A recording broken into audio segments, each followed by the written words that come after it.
Hi, I'm Stuart with Downtown Sailing, and today we're going to talk about obstructions while sailboat racing. Typically, we deal with obstructions of either docks or piers or boats. Boat racing is never a continuing obstruction, so there are some differences there. But the most common situation is when we have multiple port tack boats that are overlapped, approaching a boat that's on starboard tack, either upwind or in the pre-start. Those are kind of your two typical scenarios. In both scenarios, the leeward boat of these two port tack boats has right-of-way over the windward boat. So this leeward boat may have proper course restrictions, which we've talked about in earlier videos, but now we're going to be focusing more on collision avoidance in a starboard port approach. The leeward boat has two options. As this starboard tack boat is approaching, the leeward boat, if it was a single boat, can either tack or duck or cross.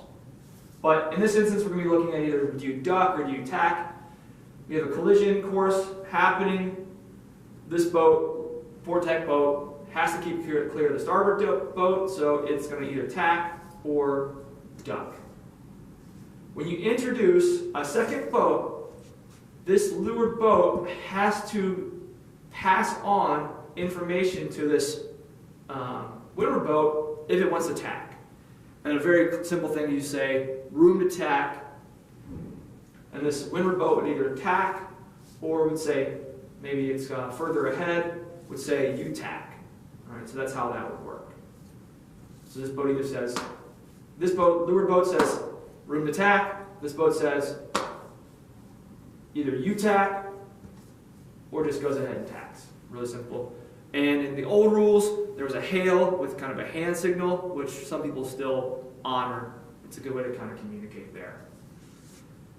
If this boat decides, the leeward boat decides that it's going to duck that starboard tack boat, the leeward boat has to give the windward boat room to avoid this obstruction.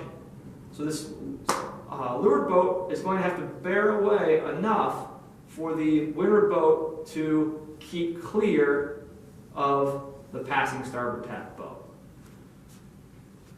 How much room is up to you, but you do have to, if you're the leeward boat, you do have to give that windward boat room to avoid the obstruction, giving it enough room in a seam-like manner to pass the stern of that starboard tacker. So that is room for obstructions, and again we find that typically either on the upwind leg, especially the first beat, or at the starting line, where you have multiple boats kind of in a crossing situation. So it's just something to be aware of. Thank you.